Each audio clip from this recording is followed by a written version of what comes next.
What's up, ladies and gents, boys and girls? Your boy, the Dreadman, is back with this week's episode of the Dreadman Sports Podcast. I'm your host, Jay the Dreadman Thomas, here with my boys, Flipside and Wildcard. What's up, gentlemen? How you guys doing? What's up, man? Doing good. Doing well. Just happy to be here in the new year. Yeah, exactly. Happy New Year, fellas. And speaking of the new year, off the record, me and Flip were talking about this, and of course, we're going to talk about it on the record right now. What a year in football it was. We had weird calls, weird penalties, breakout superstars, injuries galore, and a partridge in a pear tree. This year, you thought last year was weird. This year was on some whole next level type of stuff. You can't even describe what happened this year. But the thing is, regardless of what your team is, regardless of anything unfortunate might have happened, everybody can agree on this. Nobody's gonna forget this year in the NFL. You're not gonna forget this. But yeah, Flip, what's your analysis on this year? What do you take out of it? This was a wild year. A lot of the stuff that we predicted in the first half or the beginning of the season, it was like, yeah, we got it, but then as usual, you're gonna have your little injuries and your road bumps. Yeah. But I feel like it seemed like a weird year, but the way we called it, it seems like it was kind of a normal year, or maybe we were just really good at predicting upsets or something. But I don't know, man. It was a really entertaining year, though. I'm not gonna lie. Yeah. All right, Walter, your thoughts on this year? Yeah, I think this year was definitely an odd year, not just from the circumstances, from like the play, like from some of these like players, the teams coming out of nowhere, like the Jacksonville and Philadelphia. Yeah.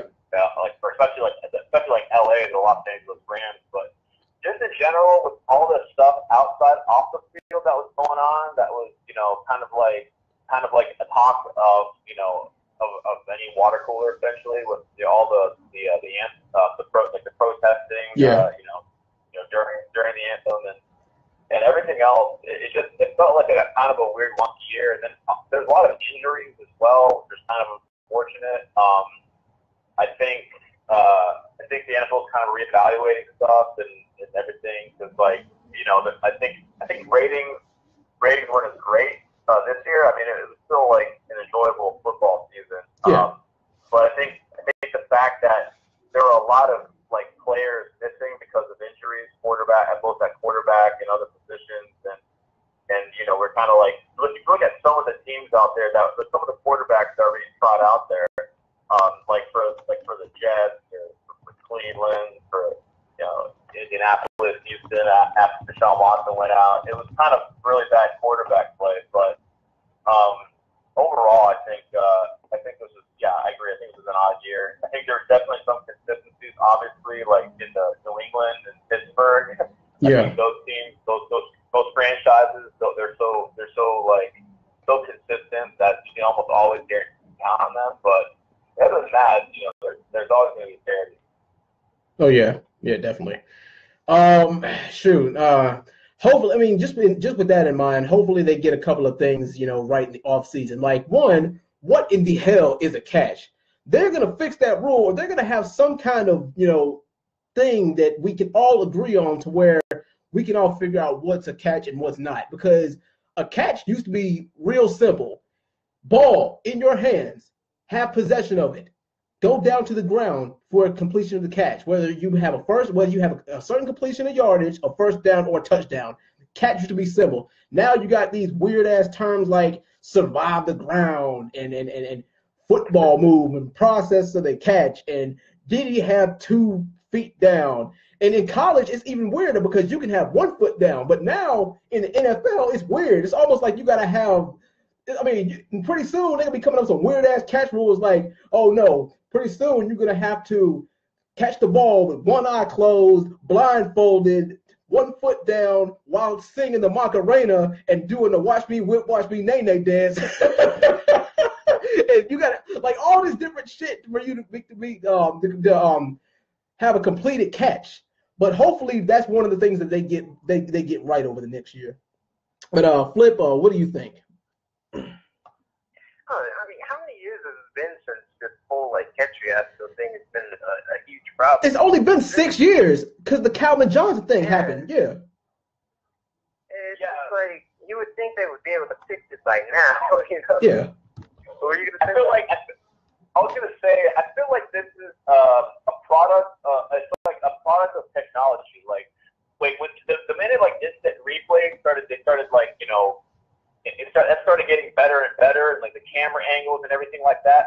It just added more clarification. Like, okay, now we have access to all these different angles. We can see everything. So now we like reps are like more like anal about reviewing everything. Yeah. And there's more opportunity for them to look at something and say, oh, that's not a catch. Whereas before, like maybe in the 90s, early 2000s, that technology wasn't around. It was more like eyeball, like as you see it, like that's a catch, that's not a catch. But I think this is a product of technology, kind of putting it, being a negative. I think instant replay has actually kind of made the game a little worse in that sense, because in real time, when you look at something, it looks like a catch in real time, but then you slow it down. You slow anything down enough, you know what I mean? It opens the room for misinterpretation. Yeah. All right, now we had some breakout stars this year also. Now I think that the MVP candidate race, it was unclear because there were 5 MVP candidates, and 3 of them are gone now. It was the top 5 candidates for MVP were Tom Brady, Todd Gurley, Antonio Brown, Carson Wentz, and Russell Wilson.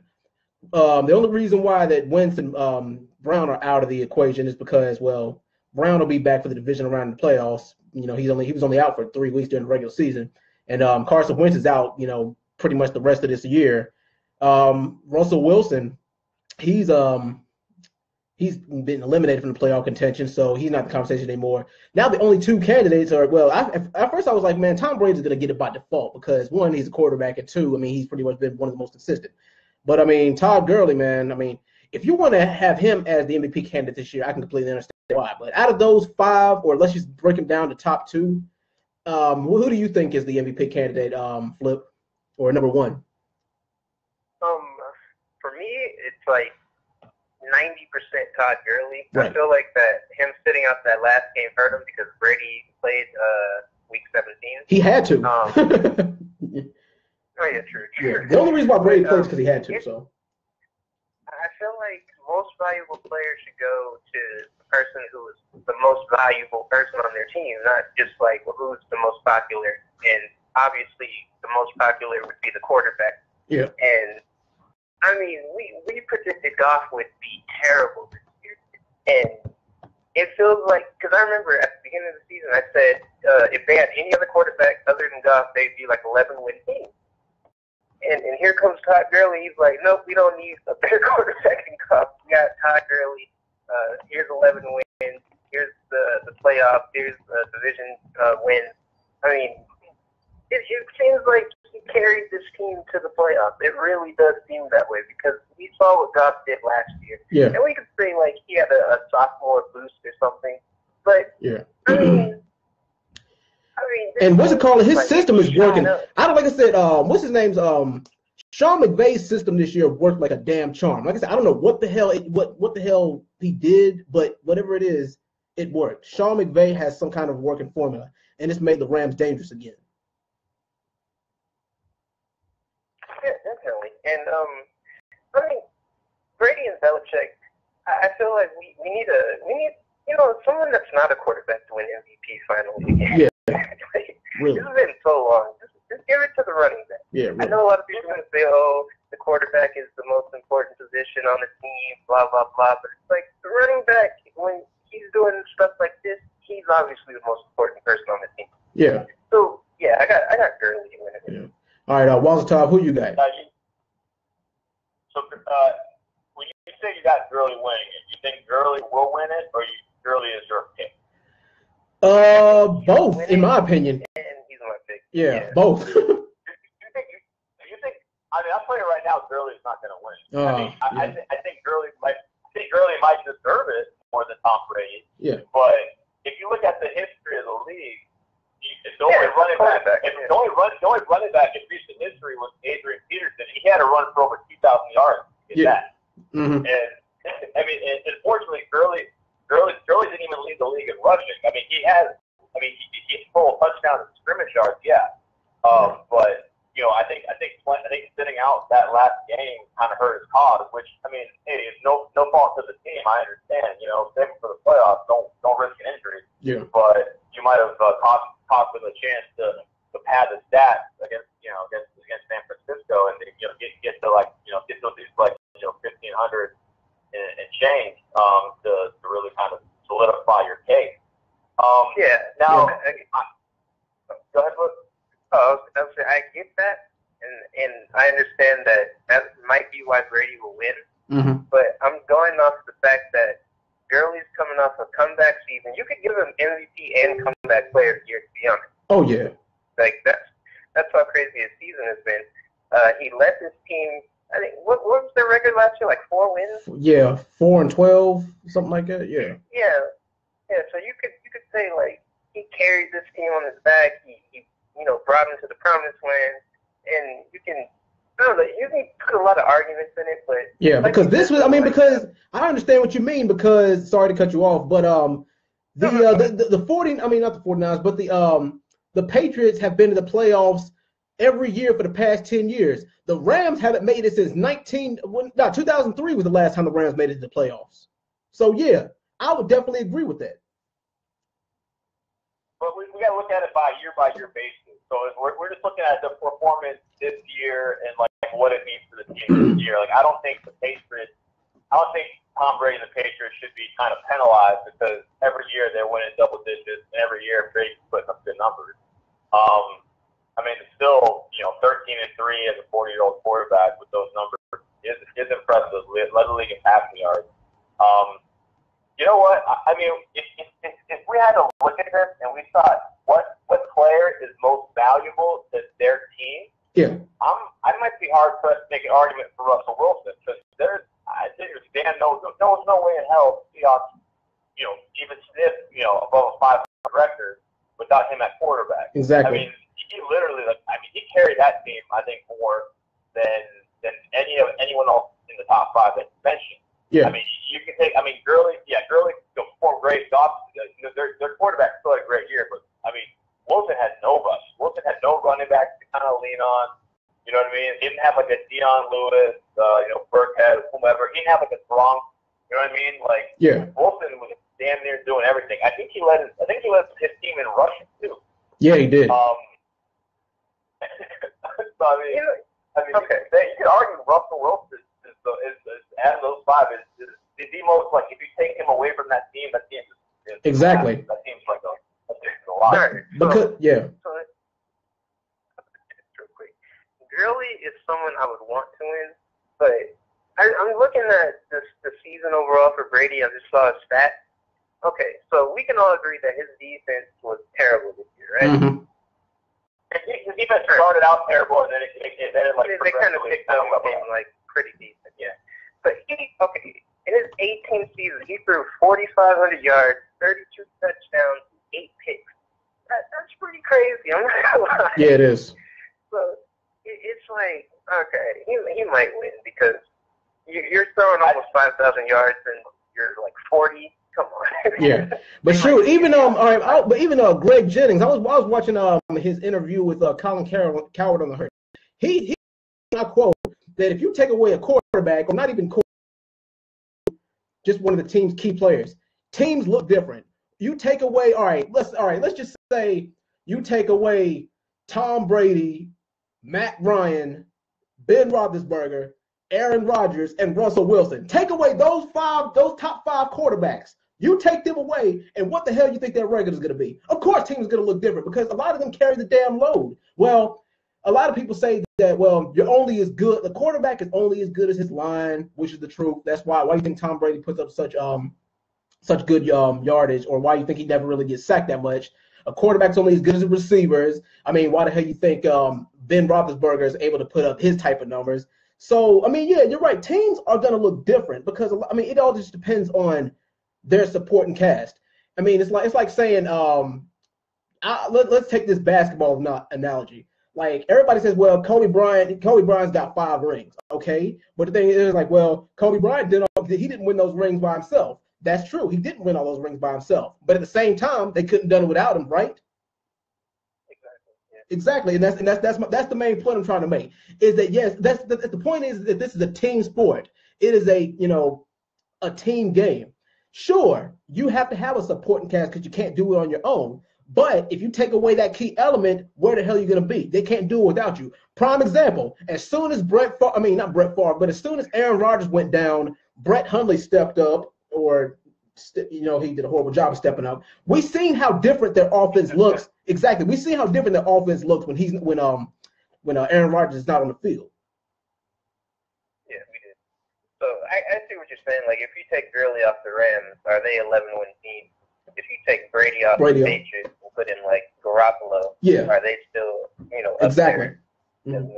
Yeah, I'm telling you, for the longest time, ever since that Matt Castle season where they still went like 11-5, they missed the playoffs. They didn't make the playoffs that year, but they still went 11-5 without Brady the entire year. And then when Brady missed like the first 4 games with that suspension, and then they went like 3-1. Yeah, I'm telling you right now, like Brady is not as. I think Belichick is more valuable to the Patriots than Tom Brady is. I agree. Tom Brady is valuable. I agree. Yeah, but I'm telling you right now, I think low key, Belichick should have let Brady walk, even if at 40 years old. I guarantee you, Brady would not be as successful outside of that organization as he is in. I agree. Yeah. All right, now let's switch gears. Let him walk. Yeah. What were you gonna say? Yeah. I just said, obviously, in hindsight, you should have let Brady walk and kept Jimmy G. But that's like I said, that's all hindsight 2020. Yeah, that's true. Yeah, like I said, let's switch gears for a second here, gentlemen. Now, in your opinion, offensive rookie of the year. This is where it gets a little bit more complicated, or you could just have it simple, easy peasy. Because there's only 3 candidates. We got Alvin Kamara, Juju Smith-Schuster, and Kareem Hunt. Out of those, who's the offensive rookie of the year? Walter, who you got? I got Kamara, man. Literally, like he overall, like consistently throughout the year, I just felt he was a consistent, like explosive player for that squad. I mean, both not just in the backfield, but just he was doing that in the return games for them as well, just like on kickoffs and I think that dynamic was so crucial to that success to the success in New Orleans. I mean, don't get me wrong, I could see Hunt. I mean, Hunt had a better like rushing season, but just in terms of points on the board and explosive plays like consistently during the entire season, because we had like Hunt had some slumps for a good stretch, and then he started picking it back up. But I think for some reason I like Kamara. I thought he was more impactful and more contributed more to the success than Hunt or Juju. Now, here's the weird thing. It's because of my Steelers bias, I kind of do want to pick Juju. I want to. But the thing is, like, Alvin Kamara, he's just been a valuable asset because think about it. Drew Brees has carried the load on that team ever since Reggie Bush was on that team. When was the last time that you can think of, besides Reggie Bush, that the Saints had a reliable running game? I'll tell you when. You haven't. That's why, and the thing is, we all know that the Steelers have a stacked receiving core. They make it a point to go to the draft every year and get like a top 10 receiver. That's nothing new. They're probably going to do it again next year. They're going to probably get a top 10 receiver in a draft. And they're going to probably get a top 10 corner too. The thing is, I know because I know the way our system works. But, like I said, I want to pick Juju, but if you give it to Alvin Kamara, I wouldn't be mad at you. Alvin Kamara might be my number 1. And like I said, Juju might be my number 2. The only reason why I don't give it to Kareem Hunt is because Kareem Hunt blew his load too early. He was good for the first 4 or 5 games. Then he got slowed down. Then he slowed down a little bit because they a lot of defenses figured him out. Then he just picked it back up in the last 2 or 3 games. So he was good for 4 or 5 games. Average for 3, 4, 5 games. and then good just recently these past 3 games. But Flip, who do you have if you're offensive rookie of the year? Juju, Kamara, or Hunt? I guess you're talking about Juju. He did show out. He's shown us that he can be an elite wide receiver. Yeah. But I feel like AB being in that game changes a lot for him. It keeps him open a lot more. Yeah. So it's like you can take that away from him. Kareem Hunt, he looked like rookie of the year for like the first 6 weeks. Mm-hmm. And he fell off, and I feel like Kamara kind of he's consistent. Kamara did the most game changing. But I mean, Kamara and Hunt they both changed the game for their teams a lot. But I feel like Kamara just like stepped it up. Yeah. And I mean, you can see this because Drew Brees hasn't thrown this low amount of yards since like 2009. Yeah. When Reggie Bush was still on the team. Yeah. So it's like you can see that Sean Payton really trusts Kamara, and even when he was up that game, I think he got the concussion against the Falcons and they lost. Mm-hmm. So you could say that him being on that field is a real game changer. So I got Kamara for rookie of the year, offensive rookie. All right. Now, defensive rookie, we got Marshawn Lattimore and T.J. Watt. Wildcard, who you got? Yeah, I like Lattimore personally. I think he was like because we all looked at that squad being like never known for their defense, New Orleans that is, and I think his presence kind of shifted a little bit because obviously 2 of the things that we kind of looked at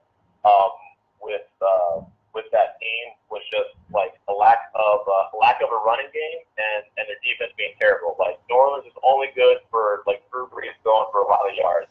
Yeah. And this year it shifted a little bit. Like defensively, they stepped up a little bit.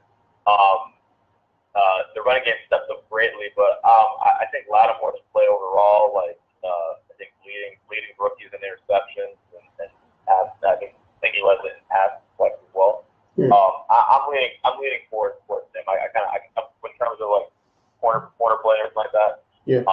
I would say him because I feel like his. Yeah. I feel like overall it shifted the kind of dynamic of that defense. Us traditionally thinking that's a terrible defense. Yeah. This year is not that bad. Now, here's where we differ just a little bit because I mean the Saints, their secondary has been hurting for a long time, and of course, Marshawn Lattimore was the that missing chess piece that they needed for them to really get their defense back rolling, for them to be for their defense to actually make some kind of statement. But with T.J. Watt, if you ask me, the steel curtain is back because if it's one thing that the Steelers know how to do, 1, they know how to draft wide receivers, and 2, they know how to draft linebackers. They really do. And I think that and I mean, just look at what they've done look at what the Steelers defense, I mean, not even just T.J. Watt. Look at what the Steelers defense has done this year. They have a franchise record and the most sacks in the league out of this season with 57 of them. And I think they said that 9 of those belong to T.J. Watt. So yeah, out of most of those. So yeah, I mean, when you get, I mean, and not to mention, I'm not saying that Lattimore doesn't make moves that count, but I would say that TJ's probably actually even a little bit more clutch than Marshawn Lattimore because when Watt has stepped up, when he's made those plays, those are game-deciding plays. That interception in the Browns game, that sack that forced the fumble in the game with the Ravens. When you put, those are game-changing type of players and plays. And we haven't seen that since Troy Polamalu. He made some Troy Polamalu type of plays. And the thing is, he's a linebacker. Troy Polamalu was a strong safety. You don't really see that often. Like I said, so if you want to pick Lattimore, I understand. But me personally, I'd have to give it to T.J. Watt. And like I said, that's not just my Steelers bias talking. That's just me, being a fan of good defense. But anyway, Flip, who you got, Lattimore or Watt? I get what you're saying about T.J. Watt. But the thing is, I feel like he didn't perform too well because you could say that Reuben Foster did better than him in terms of like tackles and. Well, look at the. I mean, the thing is, look at the Steelers linebacker core. We had, I mean, from the first 10 weeks of the season, we had Ryan Shazier, Vince Williams. Who else do we have? Let's see, Vince Williams, T.J. Watt. Even there's one more I'm forgetting. It'll come to me. It'll come to me in a little bit. But I mean, you guys get the point. What I'm saying. But I'd say, I mean, the thing is, there's more people to take the pressure off of Watt to where he doesn't have to be a one-man show. Do you understand what I'm saying? Yeah, I understand that. And I think that's another thing that kind of hurt Juju is that, we got AB on the other side that can take off that pressure on him. Now you got this. You could say the Steelers' defense is pretty good this year. Mm-hmm. I mean, they had Joe Hayden. Their linebacker core is solid. Their D line was pretty decent. Yeah, Cam Hayward had 12 sacks this year, I think.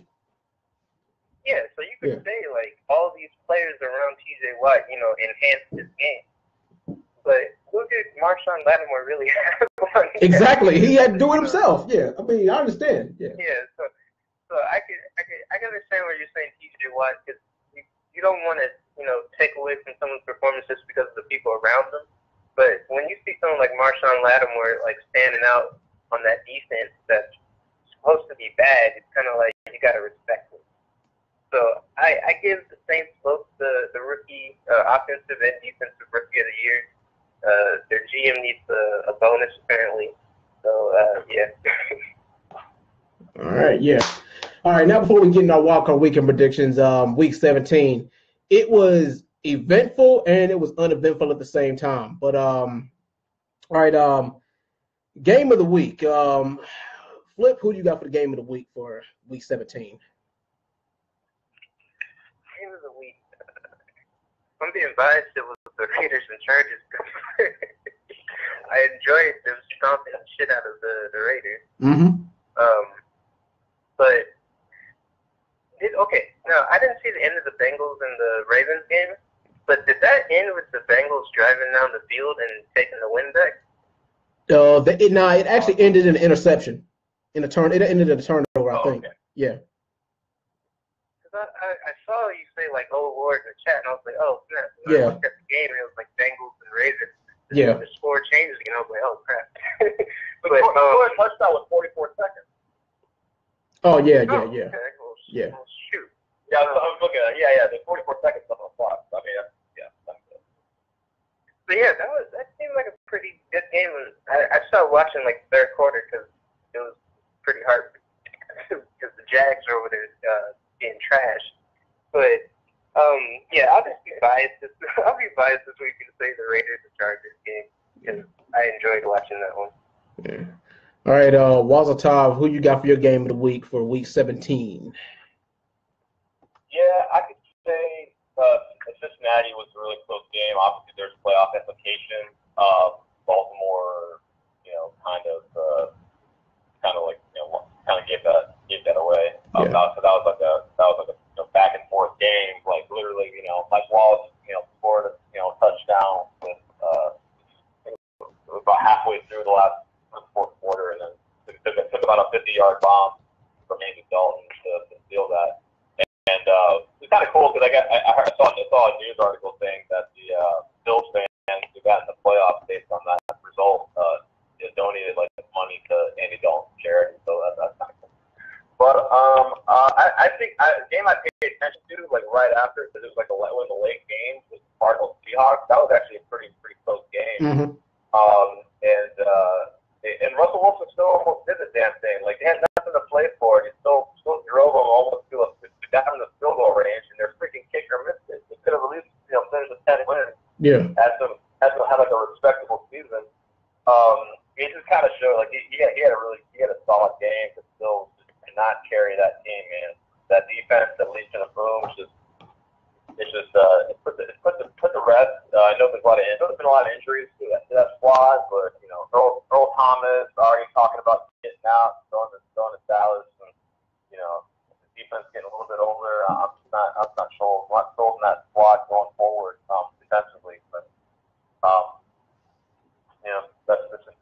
I'll say those two games are my game of the week. Obviously, I'm gonna avoid the obvious bias. I'm not gonna go with my favorite game in like Flip's going to. I wouldn't be mad at you if you did. I'm not.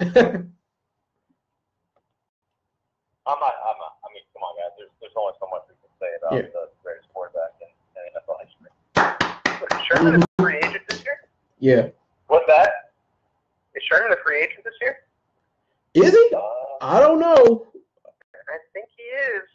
But it doesn't matter. He's not going nowhere. I don't think he's going nowhere. I don't think he is. I don't know. I think if Earl Thomas goes to Dallas, he might, dip somewhere else. He might. I'm gonna look this up real quick. I mean, even if he is, I think that the Seahawks will pay him top dollar to stay. All he has to do is just say a number and they'll give it to him because he's a valuable asset, to that team. So if he's a free agent, that's fine. If he's not, that's fine too. Like I said, regardless, they're gonna pay top dollar to keep him. But yeah, like You got one more year, yeah. Shout out to Jimmy G though, man. Oh yeah. Like, I saw that the Rams were benching both Goff and Gurley in a post. I was like, yeah, there's gonna be another win for Jimmy. But he went out there and lit him up. I'm telling you what, man. Effing G, man. You know what I'm saying? Jimmy G. Mm-hmm. Jimmy G, without a doubt, we gotta give it up to the greatest quarterback in the NFL right now. You know what that G stands for? Mm-hmm. The GOAT. The GOAT. The GOAT. You know what? The G stands for the GOAT. You know what? Oh my God. The G stands for guarantee. As in, every time you walk on that signal, it's a guarantee it's going to be a 49ers victory. Oh my Lord. What that G stands for? That G stands for, God damn, that boy's nice out now. Somebody come get him. Somebody come get him. What that G stands for? That G stands for Jesus. So that man's performing miracles out on that field. I know Jesus starts with a J, but let me keep rolling here, all right? Yeah, but I think Jesus starts with a J. But yeah, all right, yeah. I mean, keep going. This is gold. So keep going. Feel free. I got all night. Oh my God, I'm gonna lay it off, man. I'm just telling you right now. The Niners low key. I mean, the Rams seriously. The Rams low key. They knew they were gonna lose regardless. They had their entire squad out there. They're like, you know what? Let's just bench our players, get them some rest. You know what? That way we can make this L look more, more reasonable because we don't got our starters out there. But I'm telling you what, man, Jimmy G, it's a robbery. He's gonna get paid. And, I'm not mad at that. Oh yeah, definitely. But shoot, I mean, the only reason why I don't give the Cleveland-Pittsburgh game of the week is because of my Steelers. I'm throwing my Steelers bias out the window. And the reason why is because the game shouldn't have been that damn close. I'm sorry, but Landry Jones is not it. I mean, we're gonna need to have to find somebody else. If you ask me, Josh Dobbs should have started over Landry Jones. I mean, come on, Landry Jones had to be halfway asleep out there. Juju had to do the load of the Juju and Darius Hayward-Bay were the ones carrying the workload, and Stephen Ridley, he actually did some pretty damn good work too. But yeah, Juju pretty much won the damn game. Yeah, he won the damn game for us. But you guys can't call up Charlie Bass for one more year? Shoot, I wouldn't be mad if we did. And Charlie Batch is what, 37, 38 years old? Charlie Batch is a better backup than Landry Jones is. They need to find something to do with Landry Jones. I don't know why they keep giving him so many chances, but he needs to get out of there, or at least be bumped down to third string. But shoot, my pick for the game of the week, it probably was Seattle and Arizona. I mean, Seattle really did fight their asses off, but to no avail. And they had to give Arizona. They had to give Bruce Arians his send off. They really did. So yeah.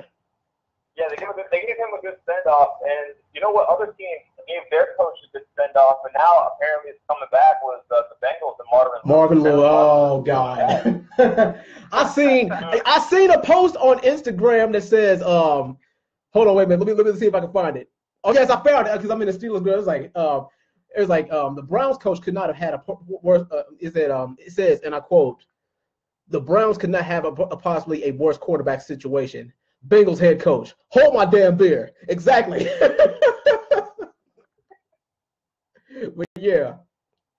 Marvin Lewis is back for at least another. Marvin Lewis back for at least another year. If they want to, I mean, the thing is, if you want to talk about some job security, damn it, Marvin Lewis has like, I mean, he could cuss out his damn boss. The thing is, if only I can go to my boss, give him the middle finger, and keep my job, because that's pretty much what Marvin Lewis is doing. He's had that job since 2000 goddamn 2, and hasn't won a damn playoff game, and he still managed to keep a job. I don't know what the hell is going on in that front office, but apparently somebody got faked to Marvin Lewis somewhere.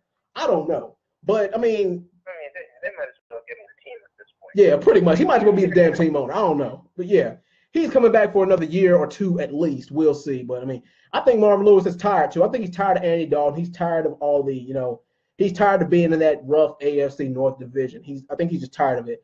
I mean, pretty soon he isn't going to have the mentality of let's go out there and win this. He's going to have a let's get this over with mentality, and that's sad because he's just coming to collect the paycheck at that point. No,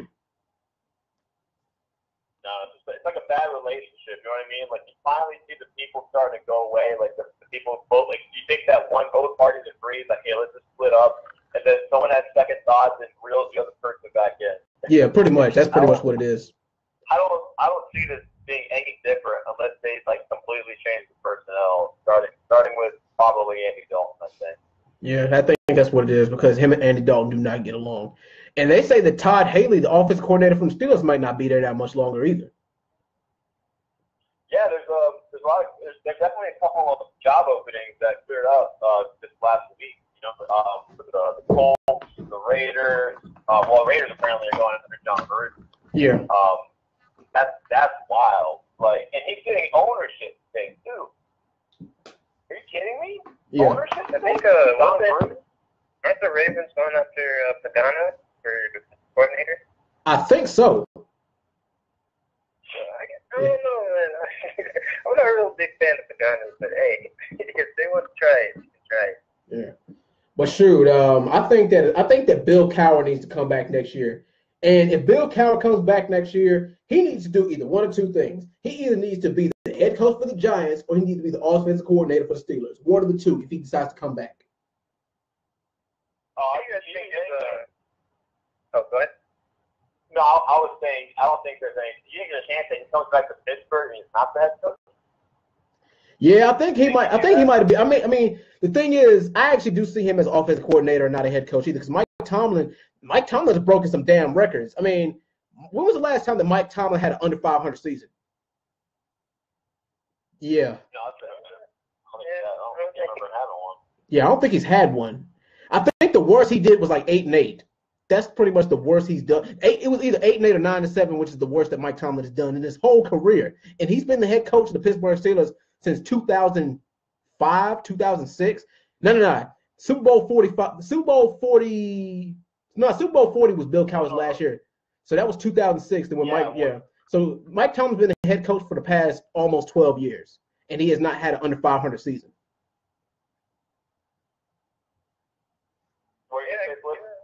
I was going to say, who do you guys think is replacing Bruce Arians in Arizona? And is Larry going to stay with the new coach? Who knows? I mean, I think that Larry's going to retire there. There's no doubt about that. I don't care who the coach is. I mean, but as far as who... Carson and Arians? That's a good question, too. But, I mean, I don't think Larry's going anywhere. But as far as a coach...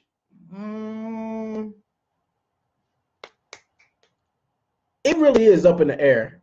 I mean, wow. All right, who was the coach when they were? Who was the coach the last time that the Cardinals went to the Super Bowl? It was I can't think of his name. Hold on. Coach the last time the Cardinals went to the Super Bowl? Yeah, when they went to the Super Bowl against us, against the Steelers. Wasn't it? Was Arians wasn't there yet? Yeah. He wasn't there yet.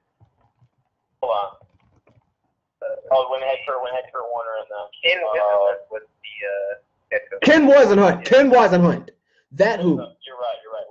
Yeah, Ken Wisenhunt. Where is he now? Matter of fact, I wouldn't mind seeing him come back to the Cardinals. Hey, chill. He's our offensive coordinator from their Chargers camp. Oh. Don't be trying to steal our offensive coordinator, right? But he did his best work. He did better. He did better, there than he did with you guys. Yeah, but I mean, he's looking good out here finally. Yeah. Finally got our offense. Like, don't be stealing our offensive coordinator. Right? Yeah. I mean, but the thing is, you can't deny Ken Whisenhunt knows what the hell he's doing. So yeah. Yeah, he does. Yeah. I can see who's the defensive coordinator for the Patriots, Matt Patricia. Yeah. Like it feels like every time there's a head coach opening, he's like Patriots coordinators that's flying in out of nowhere in Texas. So I can see him securing the Cardinals job. Him or McDaniels, maybe. Yeah. Mm-hmm. Yeah.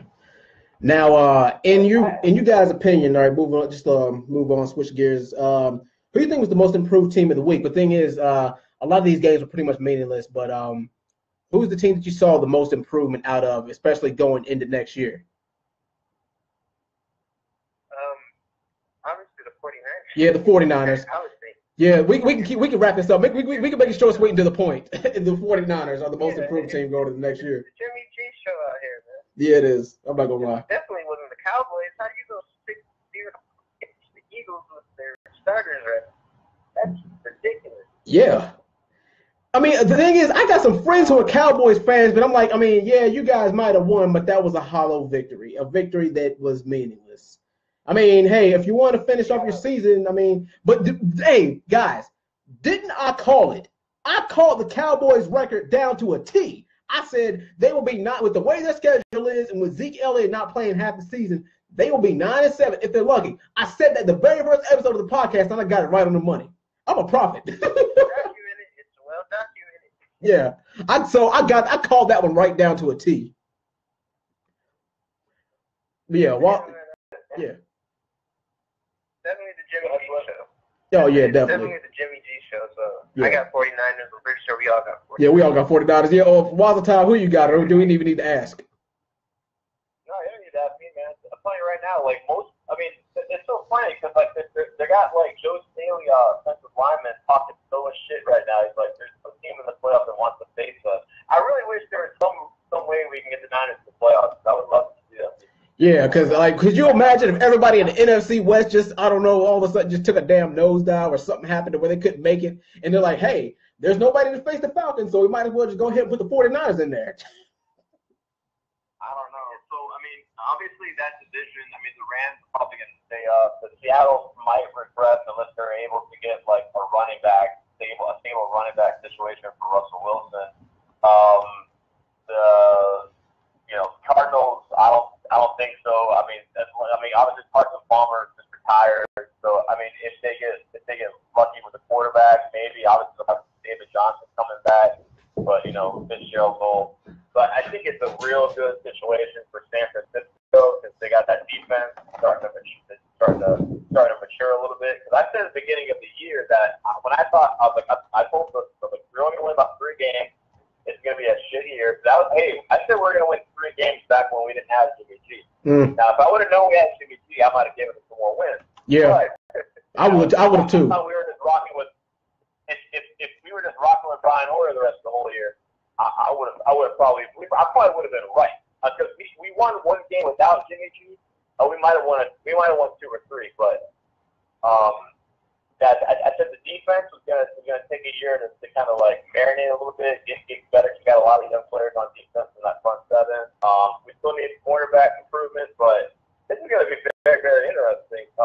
With this draft coming up in the offseason, if they can pick up some wide receiver or running back, then squad's gonna be dangerous, man. Yeah. Now here's the fun part, the choke of the week. You can either go with the Cleveland Browns or you can go with the Baltimore Ravens. It is not looking good for. Let me go ahead and get my broom and just hand it to the Pittsburgh Steelers, because guess what happened to the whole AFC North? Sweep 6-0 in the AFC North. They are the only division they're the only team to sweep the division this year. The only one. But yeah, those are my 2 chokes. Yeah, those are my 2 chokes for the week. Either Baltimore or Cleveland. But Flip, who you got for your choke of the week before we move on to give our playoff predictions? Oh, shit. My choke of the week is obvious. So, trash-ass Jags. I don't know what the hell they were doing. And the thing is, it's messed up because they're supposed to have momentum going into the playoffs, and they just killed their damn momentum. Look at this three-game losing streak. You're supposed to be the division winner. You're supposed to be one of the juggernauts of the playoffs. But Jimmy G exposed them, though. They got exposed by Garoppolo and the 49ers. Trash, man. Like, the portal's trash. Oh, shit. Like, we were saying, well, I was saying, like, what was the defense? Like, what was the defense? And these last, like, few games, he's like, oh, God. They might as well just get Kaepernick for the playoffs. Can they still go and pick up free agents? Yeah. They definitely need to pick up a free agent quarterback. It don't matter if you don't know the offense. They'll look way better than fucking Bortles out there. It don't matter. Pretty much. Pick up someone. Bortles is trash. Yeah. You know what's funny? You can still, I knew the Jags. I knew they were playing successful. I knew that defense was good.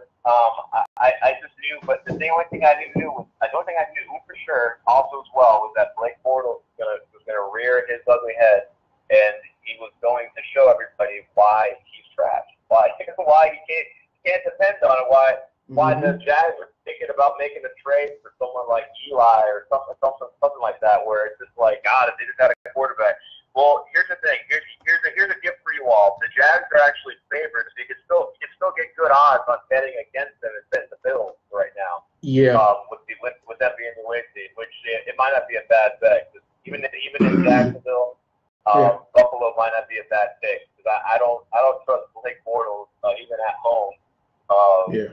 In the playoffs. Yeah. Like, are you willing to put your money on Blake Bortles or Tyrod Taylor and the Bills? Yeah. Oh, yeah. And by the way, round of applause for the Buffalo Bills for making it to the playoffs for the first time since 1999. Let's give it up for them. Round of applause. Good job. Yeah. They're trying to fuck over Tyrod Taylor, man. He's still stuck in some of it. Well. Yeah, exactly. The thing is, he's like the Jason Voorhees of the NFL. No matter how many times you kill him, his ass still won't die. Wow, so they lost the game with Peterman, and they still made the playoffs. Yeah, that's crazy. Peterman's going to be going back to bagging groceries after this season. I'm going to tell you that because I don't know if anybody's going to take him back. Sometimes, like, when you have a start, normally you just it's bad luck. If you have a start like that, sometimes it's bad luck. But Peterman, he's shown on more than one occasion he can't get it done. And the only reason why they won the Blizzard game against the Colts was because LaShawn McCoy saved their asses. Oh, LaShawn McCoy is out, man. I don't know if he's playing. Oh, he is? Oh, my God. Oh, Lord. That changes everything. That changes everything from my pick from the Bills and Jaguars. We're going to get into that in a second. Well, you got a chance. I'm saying the sprained ankle is he's questionable. If he's got a sprained ankle, he's gonna play. Yeah, you're not gonna keep him in. But yeah, like I said, we've already done that. Since we've already went through our recap. But yeah, let's go on to our wild card weekend prediction. Bills, Jags. Wildcard, who you got? Bills, Jags. All right. Yep. So we already know we don't trust Blake Bortles. We don't trust that. We don't trust that spot. We trust the defense. They get exposed. We trust Fournette. We trust the defense, and obviously, Fournette we trust. But Blake Bortles, who just put up 10 points against the Tennessee Titans in the last game of the season, in the last two games, the momentum's just been killed, right? And you're at home. It's the first time in the playoffs. You got Jaguar fans. They're ecstatic. But you know what I'm saying? It's Blake Bortles, man, and you can depend on him. Tyrod. I'm looking at it as a gamer. He might not throw for 300, but he's gonna scramble. He's gonna do some things. Yeah. I'm leaning on the Bills, man. I think the Bills are gonna take this. I think this is gonna be this is gonna be a low-scoring game. I think this will be like a 13 or 14 game. that they just kind of grind out. Blake can't hit an open guy on the flat, and Fournette can only carry it so many times. I'm gonna go with Buffalo in this game, 17-13. All right. Flip, who you got? Bills, Jags. So, man, the Bills head coach needs to get his whole team together and just be like, we just need to score 14 points in this game is one. Hell, this game is like, and just run to it, like stop the run, put 20 in the box. Yeah. Fournette. Let the receivers play man to man let the cornerbacks play man to man, and it doesn't even matter because Bortles is going to overthrow if your cornerback gets burnt. You can't throw it to anybody, apparently. So it's just like, if you get a 10-point lead on the Jags, it's over. Mm-hmm. But the Jags defense literally has to score points or like block punt in like the red zone so that they can get field goals or something. Because Bortles ain't driving down the field. Hell no. So I mean, if Shady can, run on that ankle, if Tyrod can have a great game, I think Kelvin Benjamin's back, right? Yep, he sure is. So I can see the Bills winning this one. Bortles definitely ain't throwing it. Fournette has to run all over the team for Jackson, or the defense has to be like the greatest defense possible. So I got the Bills winning this 20-10. All right. Now the Buffalo, like I said, the Buffalo Bills have made it the playoffs for the first time since 1999. Jacksonville, as much as I hate to say it, they're at a point where they're running out of gas, and they've got Blake Bortles. And it's the general consensus says that they don't trust Blake Bortles in the playoffs, and neither do I. So the defense is going to have to get them into the good enough position to where Leonard Fournette can just run the ball down the throats of the Bills defense. I don't really have this too much of a high scoring game myself. Well, I can see both of them putting up 3, maybe 4 touchdowns at the most. We'll see, because then both defenses are really, really good, unless they want to turn it into the gun show and just start slinging the ball out of nowhere. Unless Tyrod Taylor wants to turn it into a shootout, and Blake Bortles wants to turn it into a shootout. But I'm gonna tell you one thing right now: if this game goes into overtime, the Buffalo Bills are gonna win this damn game. That's what Jacksonville does not want. They're gonna have to shut them out. They're gonna have to literally shut them out in the first 3 quarters and then make sure they don't score again. They're gonna have to put up a whole bunch of points and then make sure the defense does the work. Do you trust them to do that? I'm not 100% sure I do. But then, neither one of the teams really has any playoff experience. Can't believe I'm saying this, but I've actually got Jacksonville by 3 points. It's only going to be a 3-point game, but yeah, I know. Go ahead and say it. I got Jacksonville by 3 points this game. Yeah. I might regret that. Like I said, this might be a decision that I regret later, but I'm just, picking with my head right now. That's what I got. All right, next up. Yeah. In Tyrod we trust. I don't know. Like I said, we'll see. Next up for the AFC, we got the Tennessee Titans on the road at Arrowhead against the Kansas City Chiefs. Walter Top, who you got? I got Kansas City, man. Tennessee hasn't shown me anything in a little while that the team is competent enough to string together a series of good offensive plays by Mariota or anybody on the squad. Yeah. You know what I mean? Not to mention they barely made it because the Ravens got knocked out. Yeah, it just overall, I haven't seen enough from Marcus Mariota.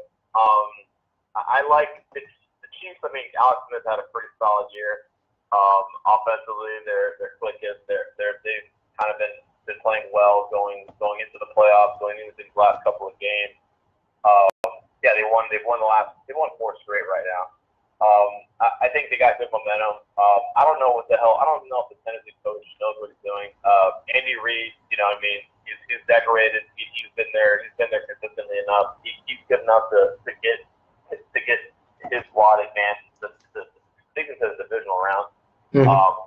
I like the Chiefs in this game. I think they're gonna blow out Tennessee. Honestly, I could see this game like the 28-13, 28-13 game.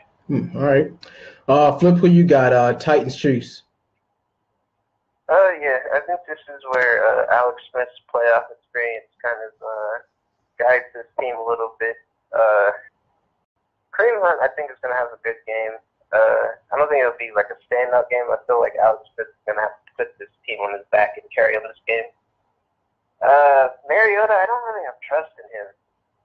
I don't know if it's his receivers or what, but he doesn't look like a quarterback you can really rely on to carry your team. And DeMarco Murray's, treating that injury. Derrick Henry actually looked pretty decent though out there against the Jags defense of all teams too. Yeah. I just don't have a lot of faith in that Titans team, but it might be a little close, but I think I'm gonna go with my gut and say like Chiefs win this 35-13 or 35-17. All right. Now, offensively, the Chiefs have an edge. I mean, come on, Kareem Hunt, Tyreek Hill, and Alex Smith. When he's on, he's on. I mean, even Travis Kelce, as inconsistent as he might be, Travis Kelce, I think he actually might be. He might actually put up some good numbers in this game too. Mariota, he's going to be running for his life. And I tell you that if Eric Berry was playing in this game, it wouldn't even be remotely close. He's pretty much going to be hawking Mariota all night. But like I said, alas, he's not in. Mariota. I mean, the thing is, in order for Tennessee to win this game, clock management is going to have to be a key thing. They're going to have to keep the ball out of Alex Smith's hands for as long as possible, and they're going to have to coach smart. They're going to have to march down the field slowly but surely, and they're going to have to also keep the turnovers and penalties to a minimum. Matter of fact, don't even have them at all. And if you ask me which one I think favors more, the former or the latter, I'm actually going to have to take Kansas City in this. I got Kansas City 30-21 over the Tennessee Titans.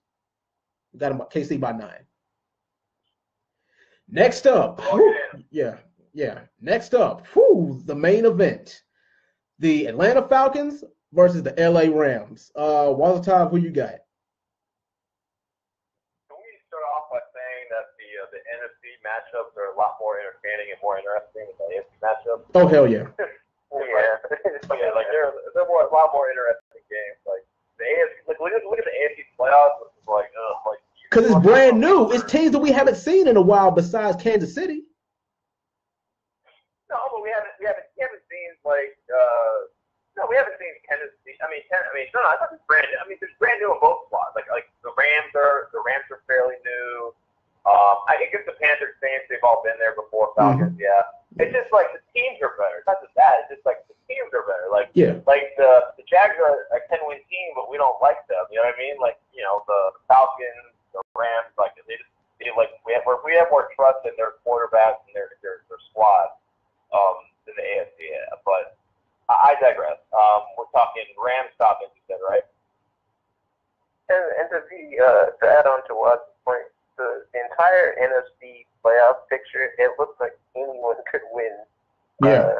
It does. NFC championship game. Mm-hmm. Like the AFC, it's clear cut. It's Patriots Steelers. Yeah. There might be one upset, but I doubt it. Yeah.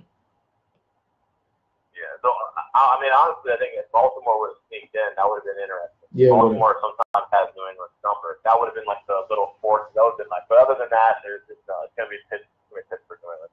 All right, but anyways, back to predictions for this game. We're talking Falcons, Rams. This is you know what I'm saying? Like, we look at the Falcons, I'm like, this is a team that's been here before. They were in the Super Bowl last year, but it's just Matt Ryan has had a down year. Like, from that MVP season, complete down year. That team just looks not as good offensively without Kyle Shanahan. It just doesn't, like, they have like the talent, but they are not utilizing talent. Meanwhile, we got the Rams who look like juggernauts offensively, absolutely explosive on both sides of the ball. They got Gurley, running through people. Robert Woods. They got like a Devon Austin who can turn kicks and do stuff like on reverses from the backfield. Jared Goff, playing really, really extremely well. And so I've already, like, earlier this season, I kept waiting. I was like, I want to have them, win a couple of good games before I'm kind of convinced of them and confident in them, and they did. And now here we're on the playoffs, and I think the Falcons, even with the chip on their shoulder, and even with the experience they might have on their side, and someone like Julio who can be a game changer, but Julio had kind of a down year by his standards, and a lot of drops. Mm-hmm. He's just not. I'm just not sure if I'm confident in that team now anymore. So I'm actually gonna go with the Rams. I don't think that's out of the ordinary. I want to see the Rams are probably favored. I'm gonna go with the Rams in this one. I think they're gonna put some points on the Falcons. I think the Falcons they'll kind of hang in there until the third or late third, early fourth, and then the Rams will break away.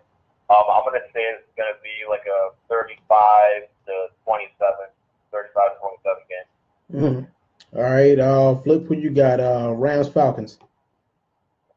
Oh man, this is a weird one for me because I don't know how I feel about Goff in the playoffs. Yeah, I know what you mean. Because it's like this Falcons team, they made it to the Super Bowl. They have the experience. They know what they're doing. They're not really stressed about it. I don't think Goff is going to have a great game, but I feel like he can have a decent game just because he has three receivers, well, actually four receivers that can make plays. Yeah. I mean, he has Tavon Austin, Sammy Watkins, Robert Woods, and Cooper Kupp. Yeah, so, and Gurley could actually be used as a slot. Yeah, Gurley. Yeah. He's like Le'Veon Bell. He's a running back who could be used as a slot. So I feel like, Goff can't have a bad game because he has so many receivers he can throw to that can make the play for him. So as long as his throws are on point and he don't get sacked, reassure him. Yeah. Yeah, they reassure him, hey, look, if you're going into this, just play your heart out. So I feel like Gurley's going to run all over the defense. And as much as I like the Falcons, I got Sanu and Freeman and Julio and Tevin Coleman. Who's stopping Aaron Donald? Like that man is a monster. Yeah. I feel like Matt Ryan's going to be running for his life. So yeah. I don't think it's going to be 35-27 like Waz said. I think it's going to be maybe like 35-20. I feel like the Falcons might put up some points, but I feel like they're going to kind of terrorize that team just because, I don't know, man. I feel like Aaron Donald, he has that chip on his shoulder. Like, he wants to be that best defensive player, and everyone's been sucking off J.J. Watt for the last week. Here he comes, so he has a chance. Yeah. So, yeah, I got the Rams winning. Now, in last week's episode, I said that whoever would get in the playoffs between the Seahawks and the Falcons would pretty much be running into a roadblock with the Rams because the Rams are a very high-powered offense. And you guys bring us some interesting points as to why the Atlanta Falcons could make a game out of this, or hell, maybe could even win. I mean, because, well, look at I'll probably say that the standout player this year, especially on the defensive side of the ball, is Adrian Claiborne. I mean, that man is a sack machine. And the thing is he going to be able to get to Jared Goff? That is the question. Because the secondary has been doing most of the work this season for, I mean, if it's not Adrian Claiborne getting a sack, it's the secondary batting away passes. And the thing is, you can't do that against the receiving corps like the LA Rams. You just can't do it. And the thing is, that's going to take some of the pressure off of Todd Gurley because, I mean, the thing is, if Jared Goff airs the ball out, then he won't need it. Then Gurley won't need to run.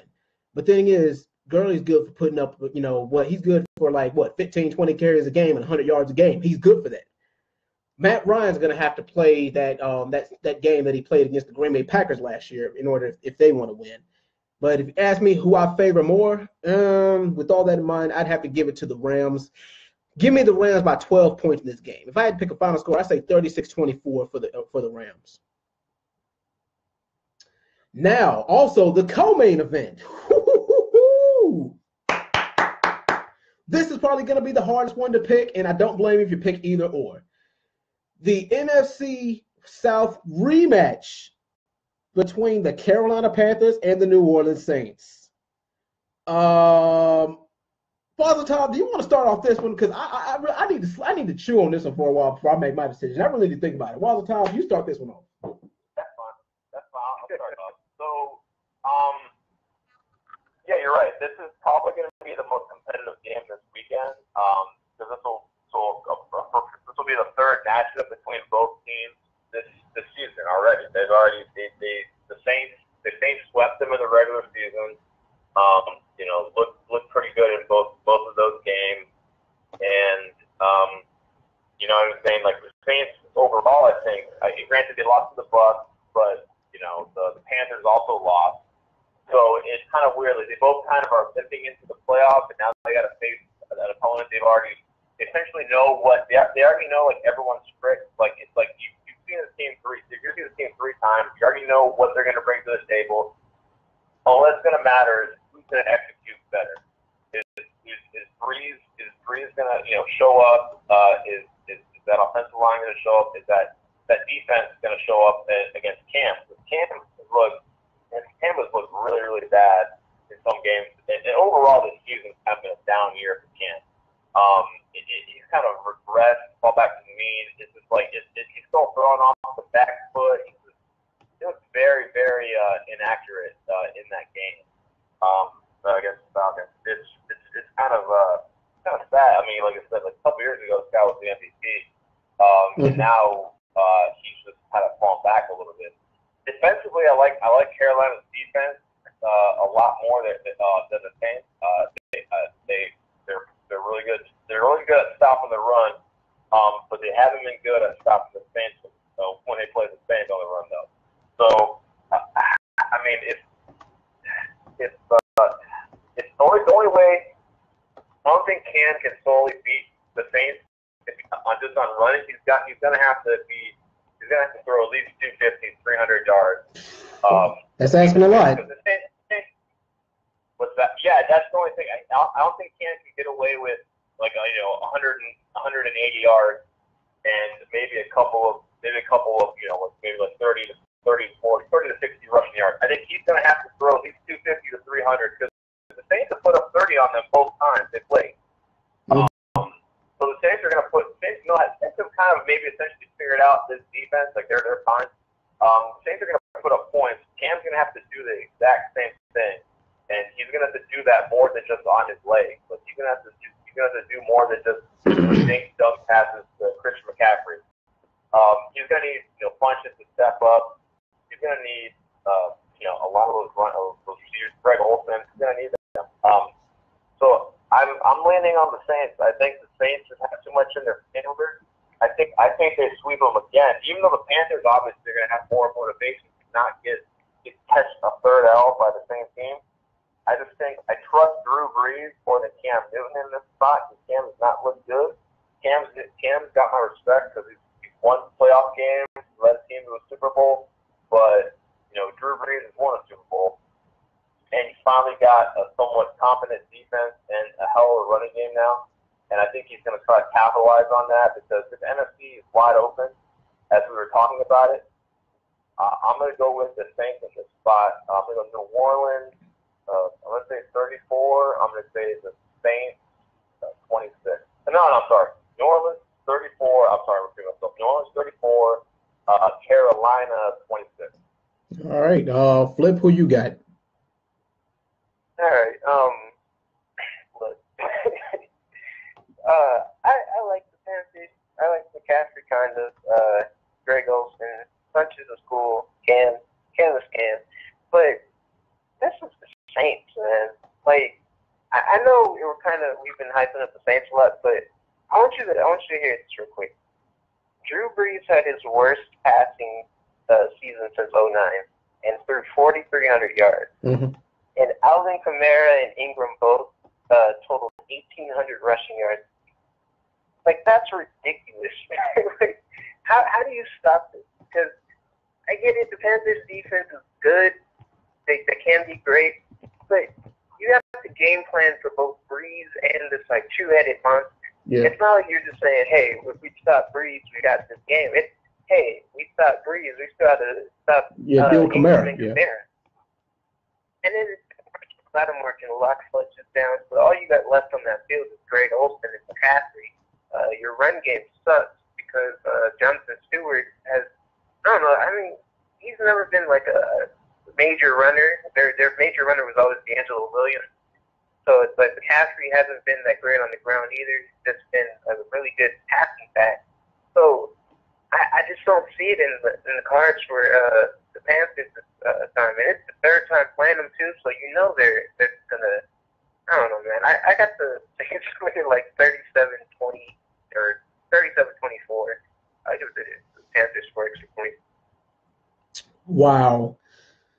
Whew. Now, like I said, you guys remember when I said I had to chew on this one and really think about it before I made my decision?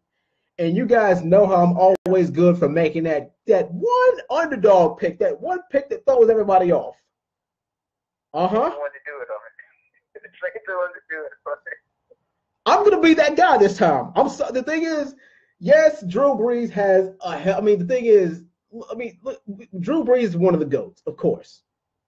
Alvin Kamara, he has shown out this season, but like you guys have said, it's a whole different ball game when when that spotlight is on you in the playoffs. Because the playoffs, it could be your last game.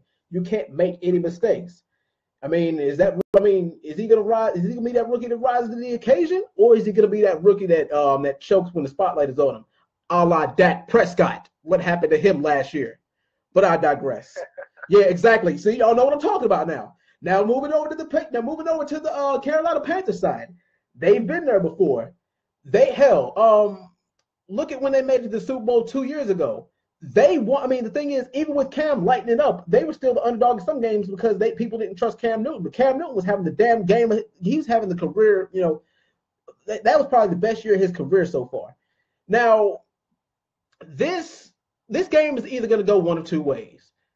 Either these teams are going to put up a shitload of points on each other, and it's going to be like 45-43, which I wouldn't mind seeing, or it's going to be a low-scoring affair, with it coming down to the last couple of minutes and it being, one of those, 2-minute warning type of games. But I'm going to tell you that if it does come down to, if it's like 24-24 or 28-28 with 2 minutes left and with Drew Brees and the Saints having 2 times out left, who I'm picking. I'll pick the Saints. But the thing is, I think it might be a more defensive type of game than you guys give it credit for. And the thing is, this is a Superdome game. The Saints are at home in this one. They don't really lose too many of these games, but I can't believe I'm doing it. I'm gonna do it this game. I'm going with the underdog. I'm actually going to pick the Carolina Panthers by 7 points. It's the play. Don't give me that look. Don't give me that. No. It's the playoffs. It's the playoffs. Anything can happen. I mean, I know a lot of you. I know what y'all are thinking. Y'all are thinking, you're thinking, you might not be wrong, but I wouldn't hold my breath. That's what y'all are thinking, right? Yeah.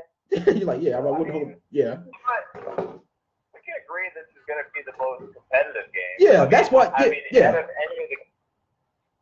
the, it's a divisional game. I mean, obviously, you would think that Carolina, after losing twice to this team in the regular season, I would hope that the coaches can come up with a scheme or something to figure out how to solve this riddle.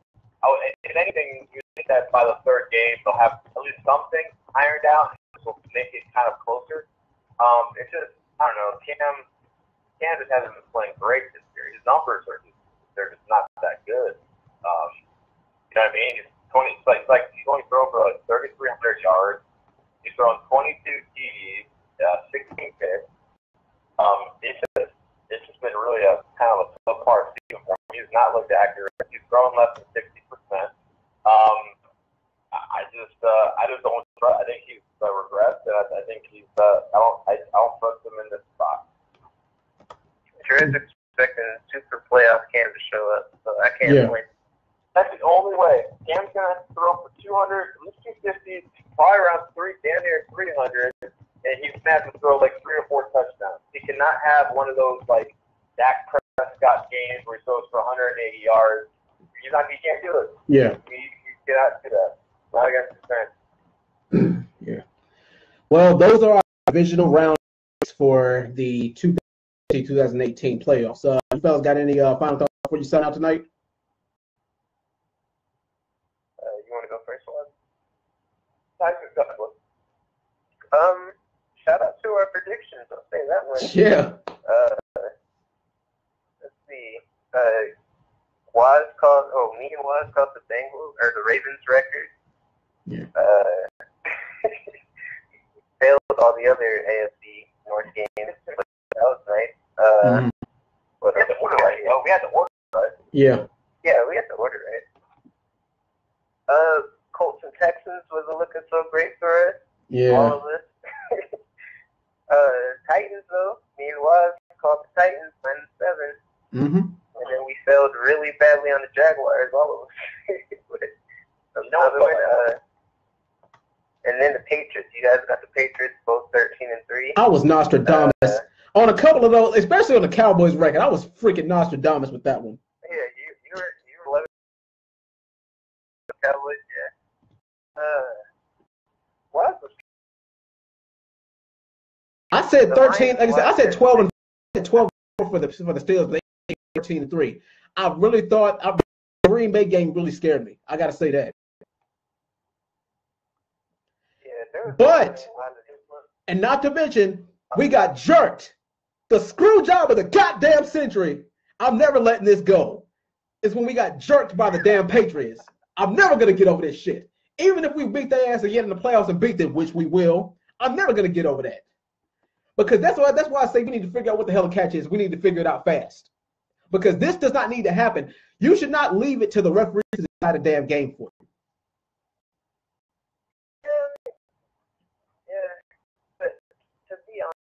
Ben could have won the game for you guys still. I don't know why he decided to be Superman and not go for the field today.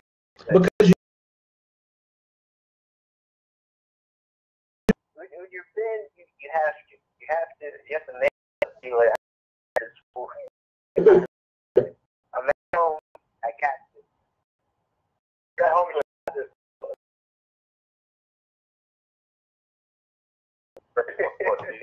mm-hmm. You got trust in defense to do it. They were looking solid that game too. Like the defense had Brady running up that pocket too. But shout out to you, Waz. Me and Dread, we both called it 6-10 season for the Niners. Oh yeah. And we didn't have any faith in your team. We both knew that Jimmy G was going to the Niners. Yeah, we figured. Both knew. You guys didn't let me in on that because I damn sure would have loved it. I loved to put them at six wins. I wasn't sure about Chen. I knew I was not. And I that we were going to be blessed with Tom Brady's second coming of Tom Brady, and Jimmy G, and being able to turn he turns water into wine with that receiving core, man. We got a good slot receiver in Taylor, Wes Welker, Marquise Goodwin's a 1,000-yard receiver. Now we got to pick up one or two more guys, solidify the cornerback spot. I like our tight end. He's looking really damn good. I think they're gonna flip it. They're gonna flip it on it. All right, so I got one more question before we go. Yes, sir. Browns have 5 picks in the first 2 rounds of the season. Wow. Okay. So how long is it until we see the Browns not picking in the lottery? like how long is it? Jesus. Does the NFL penalize them eventually? The bus now. Jesus Christ. It's going to be a while. I mean, because, the thing is, you are right about the league only being able to throw you so many bones because the last time the Browns had an over 500 season was like 19, let's see, 9. Browns had that one season where they had that Derek Anderson, right? Yeah. He had that one good year. Yeah, but that was it. Exactly. It's sad. It feels like they've had like 20 picks in the first round for like the last 10 years. It really does. Yeah. They need like they can't get right with the quarterback. They've had the opportunity to. They could have gotten a Deshaun Watson. They could have gotten a Carson Wentz. They passed on his quarterback for other quarterbacks that did just not pan out. And you got to look at this upcoming quarterback class to see if you think that any one of these guys is going to be willing and able to step up for that franchise. That franchise has a lot of things on it. You think Baker Mayfield is the future? I don't know. Oh no. Yeah, don't tarnish the Baker name by putting him with the damn Browns. If you ask me, you know what? If you ask me, a good place for Baker Mayfield to go will be the Arizona Cardinals. Do y'all want me to tell you why? Yeah, I mean, Baker Mayfield will be the perfect fit for the Arizona Cardinals. As a matter of fact, he'd almost be like Kurt Warner. The thing is, especially if you stick him with that receiving core, he can learn from that receiving core, and also he can have somebody to block for him because their line is pretty good. I mean, Carson Palmer didn't get sacked that much, and I mean, Baker Mayfield he's semi-mobile. So a perfect fit. I mean, since the Cardinals looking for since the Cardinals are looking for a new quarterback anyway, why not Baker Mayfield? I guess I'm going to the Giants. Does Eli what? I think Eli is not going anywhere for another year or two. I think they can hold off on another quarterback for a year, maybe. We'll see. Yeah. I mean, they best to draft the quarterback and then just have Eli do the whole mentorship for 1 year. Have that quarterback sit behind Eli for 1 year before Eli goes off to the Yeah, that makes more sense. I mean, for him to have a mentorship program or him taking a young quarterback under his wing just so he can learn the system. But the thing is, in order for that to work, they need to rotate the quarterbacks more. You can't just have him just watching from the sidelines. You have to actually have him play some snaps. So that way he can actually learn. He can actually learn and adjust to the NFL because it's not college. I mean, the NFL is a whole new ball game. It's faster. There's more rules, and these linebackers are gonna be showing no mercy. So yeah, it's gonna be a whole different ball game. Yeah, I'm looking at this mock draft for 2018. I'm looking at some of these projections. There's 2 projections that stick out to me. So one of them, they got the Jets at number 6, getting Baker Mayfield. And I don't know if Baker Mayfield in New York City is such a good idea. Yeah. I think that's a little bit of trouble brewing. Like Mayfield for sure, kind of like strike guys might be able to handle it in terms of the attention and everything. But yeah. I think that's just like a bad place for him to be at in terms of like all the temptations and everything. And it's a possibility for him to get in. A la Johnny Manziel. Yeah, Johnny Manziel was getting in trouble anyway. Yeah, he was. Cleveland, 12 plays. Yeah. Right. So, or at number 9, the San Francisco getting Penn State running back Barkley. Oh my God! Can you imagine if Jimmy Garoppolo handed off to Barkley? Oh yeah. Oh my God. My goodness. Oh. So did they let Hyde walk, or they trade him, or? No, I think it's no. You see Hyde. I mean, I don't know if they have Breda still, right? Yeah, they have Breda. I think Barkley. I think Barkley would be maybe like that kind of hero role. You know what I mean? Like kind of give Hyde the default, but still have him Barkley there, take it off. Like Breda's great for in general case, you get an injury, but gosh, man, Barkley taking handoffs with Garoppolo. Oh yeah. I learned this team goes 16-0 in its head. Yeah, pretty much. Hey man. I know. Hey man, you think Jimmy Garoppolo still causes a memory loss if you can't remember the last time he lost? Oh yeah, definitely. I mean, hey, now I'm a believer with Jimmy G being the future. I really am a believer.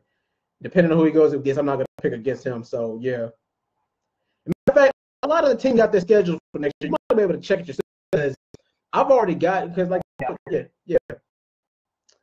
I've already seen Pittsburgh Steelers schedule for for next year. Yeah. He's coming to Tampa, so I'm definitely going to that game. Yeah. See this shit live. Yeah. And we're playing the Chargers too. We're playing the AFC West. We're out playing the Chargers. Oh wow. I don't want to see that. That's only Jimmy G's been playing. But hey, if we get Brett back next year, you guys might have to cross us. Oh yeah, definitely. But Brett and Hayward. Oh man.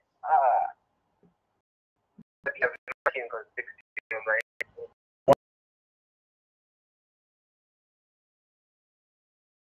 yeah. Anyway, we're just gonna wrap it up for our division round picks. Also, you know, thank you guys for watching on Facebook Live. Thank you for watching on YouTube. Also, big special thanks to my guest, my co-host, Walter Tower Flipside. Thank you guys for hosting this podcast with me this season. I really do appreciate you guys. No problem, man. Happy New Year, and thanks for having us on the podcast in the first place. All right, thank you guys. Yeah, man. Yeah. All right, thank you. Right. Without you guys, none of this would be possible. But anyway, thank you guys, and we are out. We will see you next week. Peace.